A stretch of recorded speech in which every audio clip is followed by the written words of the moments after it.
Welcome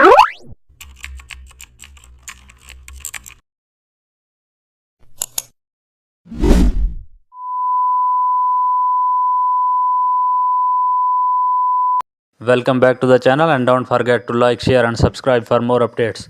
Today we are diving into an exciting tutorial how to create split color text effect using stroke. Type your text and duplicate the layer. On the first layer apply a solid color. On the second layer change the stroke color to contrast. Shift the stroke layer slightly to create offset. This gives a split two tones like text decision. You can change stroke weight to match the visual width. Try using complementary colors for vibrant contrast and add a subtle shadow to enhance the separation. Merge layers once you are satisfied with spacing. Add gradient overlays for more depth. Adjust alignments for center precision.